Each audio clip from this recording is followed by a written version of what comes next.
उटी बुद्रुक उटी खुर्द या गावच्या शिवारामध्ये आलेला आहे। खरं पाहिलं तर अतिशय मनाला दुःख वाटते की थुक्यासोबत भाकरी खाणारा शेतकरी, कबाळ कष्ट करणारा शेतकरी आज अत्यंत मोठ्या चिंतेत पडलेला आहे। याचं कारण म्हणजे 30-31 जुलैला जे ढगफुटी झाली, त्या ढगफुटीमुळे अनेकांचे संसार, अनेकांच्या शेत्या या ठिकाणी नेस्तनाबूत झाल्या।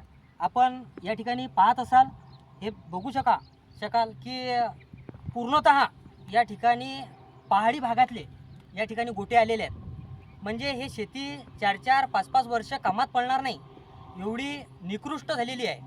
माझी प्रशासनाला, सरकारला विनंती आहे की आपण त्वरित शेतकऱ्याच्या बांधावरती जाऊन शेतकऱ्याच्या या शेतीचे पंचनामे करून या शेतकऱ्यांना भरीव आर्थिक मदत कशी मिळेल यासाठी प्रयत्न करावे, आमची कळकळीची विनंती आहे।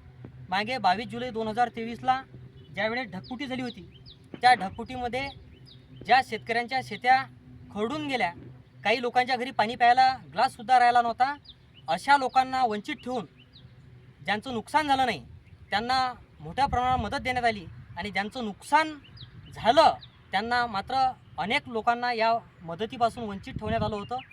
तशी कृपा करून प्रशासनाने यावेळेस चूक करू नये, कारण की यावेळेस शेतकरी, गोरगरीब, जे मजूर ज्यांचं या ठिकाणी प्रचंड असं घराचं, शेतीचं नुकसान झालं, ते लोक अतिशय मोठ्या प्रमाणात त्रस्त आहे आणि त्यांच्या मनामध्ये प्रचंड अशी नैराश्य तयार झालेली आहे। त्यामुळे प्रशासनाने या विषयाला गांभीर्याने घेऊन त्वरित पंचनामे करून भरीव आर्थिक मदत द्यावी अशी शेतकऱ्यांच्या वतीनं आम्ही विनंती करतो।